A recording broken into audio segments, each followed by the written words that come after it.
کرتی ہے. 14 سال وہاں پہ آپ نے ایسے خدمت کی.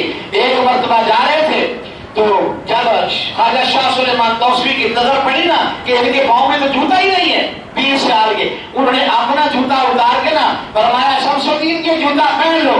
تو شمس الدین نے وہ جوتا پاؤں میں پہننے کے بجائے نا سر کے اوپر رکھ دیا, یا کسی نے لکھا ہے انہوں نے یہاں اپنی کمر کے ساتھ باندھ دیا. تو جب شیخ کی نظر پڑی, انہوں نے پھر دیکھا پاؤں پھر رکھے, تو فرمایا شمس العارفین شمس الدین پیر سے آج میں نے جوتا دیا تھا پہنا نہیں ہے, اتنا لمبا سفر کرنا ہے تھک جاؤ گے, پاؤں میں کیل لگے گے پتھر لگے گے زخم ہو جائیں گے, پہن لو. کہنے لگے حضور جوتے کا جو مقام تھا نا وہ میں نے اس کو دے دیا.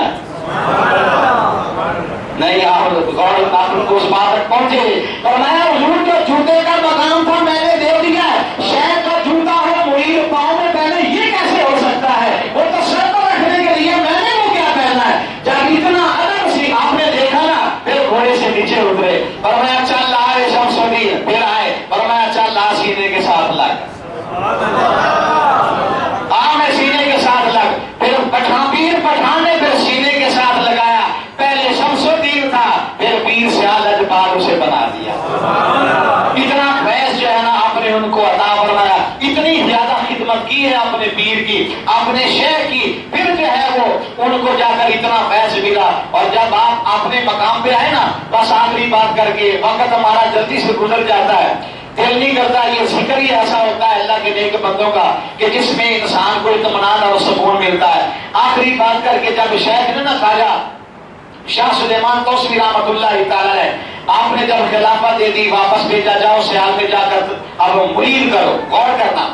جب آپ نے فرمایا نہ جاؤ, کہنے لگے حضور مجھے ڈر لگتا ہے. فرمایا کیسے؟ فرمایا میں مرید تو کر لوں گا, میں اس کا بوجھ کیسے اٹھاؤں گا؟ مرید تو کر لوں گا, اس کا بوجھ کیسے اٹھاؤں گا؟ تو خواجہ شاہ سلیمان توسوی فرمان لگے, اے شمس الدین گھبرا نہیں, پہلے تو اکیلا تھا, اب بوجھ اٹھانے کی تو نے فکر نہیں کرنی ہے, پیر پٹھان تو پیچھے بیٹھا ہوا ہے. جا تو مرید کر, تیرا بوجھ ہم اٹھا لیں گے, کوئی بات نہیں ہے. آپ آئے, آپ نے وہاں ایک چیلا کیا اسی سرزمین کے اوپر جہاں آج آپ کا مزار ہے. 4 سفر کو آپ کا وصال ہوا, جمعۃ المبارک کا صبح صادق کا وقت تھا. آپ نے جب چیلا کیا نا تو آپ کے ایک مرید ہے, خلیفہ ہے معصم الدین مرولوی رحمۃ اللہ تعالی, ان کو آپ نے اپنے پاس بلایا. فرمایا تو نے 40 دن کہیں نہیں جانا, ایک تو یہ ہے کہ نماز میں نے باجماعت پڑھنی, نماز میں نے باجماعت پڑھنی. اس کا مطلب یہ ہے اہل سنت کا پیر وہ ہوتا ہے جو نماز باجماعت پڑھنے والا ہوتا ہے.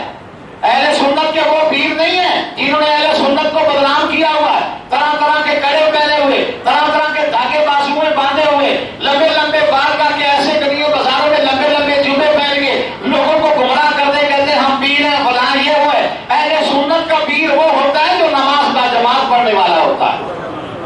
آپ نے فرمایا ایک تو میں نے نماز باجماعت پڑھنی, تو نے جانا نہیں ہے. دوسرا اس حدود کے اندر 40 دن کوئی بندہ میرے پاس نہ آئے, خاص طور پر کسی عورت کا اس حدود کے اندر گزرنا ہو, یہ تیری ڈیوٹی ہے, تو نے یہ کام کر رہا ہے. خواجہ معصم الدین مرولوی فرماتے ہیں 40 دن گزرے, جب آخری رات تھی میں نے کیا دیکھا ہے, آسمان سے ایک پالکی اتری ہے, نور ہی نور نظر آ رہا ہے, اس میں سے 5 ہستیاں نظر آئیں, انہوں نے ایک خرقہ نکالا, شمس العارفین کو بنایا, ایک دستار نکالی, شمس العارفین کے سر کے اوپر باندھی, اس کے بعد پالکی غائب ہوگی. صبح ہوئی, معصم الدین مرولوی رحمۃ اللہ تعالی پیر سے عرض کرتے حضور رات کو ایک عجیب معاملہ دیکھا ہے, ذرا بتائیں تو صحیح یہ معاملہ کیا ہے. 40 دن مجھے بھی یہاں گزر گئے, ایسی بات میں نے نہیں دیکھی ہے. یہ رات کو جو پالکی نیچے اتری ہے, رات کو جو نورانی چہرے والے نیچے اترے, یہ کون تھے, یہ معاملہ کیا تھا؟ آپ نے فرمایا معصم الدین میری زندگی کے اندر میرے ساتھ وعدہ کر, جب تک میں زندہ رہوں گا تو نے کسی کو بتانا نہیں ہے.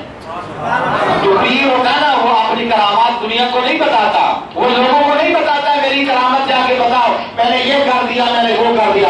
فرمایا میری جاری حیات میں آپ نے یہ نہیں بتانا ہے, جب دنیا سے چلا جاؤں گا پھر بے شک بتا دینا. اس نے پوچھا حضور بتائیے کون تھا؟ فرمایا وہ جو 5 ہستیاں تمہیں نظر آئی ہیں, ایک آمنہ کا لال تھا, ایک 4 یار اس کے آئے ہوئے تھے.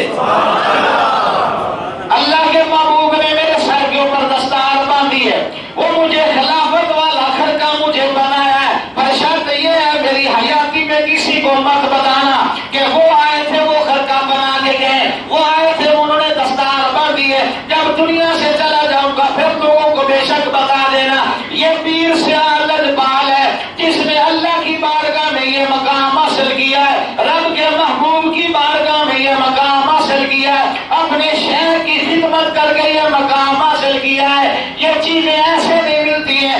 آج کے مسلمان کے لیے درس ہے سب کے، یہ دنیا کے پیچھے مت لگ، اپنے رب کو راضی کر، اپنے رب کے محبوب کو راضی کر، اپنے شہر کو راضی کر، دنیا چھوڑ دین کے پیچھے لگ جا۔ جب دین تیری زندگی میں آ جائے گا ساری دنیا تیرے پیچھے لگ جائے گی۔ تو میرے بھائیوں ان پاکیزہ ہستیوں کا ذکر کرنے کا مقصد یہ ہوتا ہے تاکہ ہمیں بھی بیٹھنا اٹھنا چلنا پھرنا ہمیں مل جائے۔ اب دیکھو انہوں نے گھنگلو کھا کے گزارا کیا، آج ہمارے اوپر 4 دن کا دکان پہ لانا ہے، کہتے مندہ بڑا ہے، کام ہی نہیں ہے، پتہ نہیں کیا ہو گیا۔ نہیں، ایسا نہیں ہے، جس حال میں وہ رکھے نا اس کا شکر ادا کر۔ مولا علی شیر خدا کرم اللہ وجہ سے کسی نے پوچھا تھا، آپ نے فرمایا ایک کام کر زندگی میں کبھی پریشان نہیں ہوگا۔ اس نے پوچھا کیا؟ فرمایا وہ تھوڑا رزق دے نا تو اس کا شکر کر، وہ تیرے تھوڑے عمل سے راضی ہو جائے گا، تو تھوڑا عمل کرے گا وہ راضی ہو جائے گا۔ اللہ تعالیٰ ان نیک ہستیوں کی محبت ہمارے دلوں میں پیدا فرمائے۔ وآخر دعوانا الحمدللہ رب العالمین۔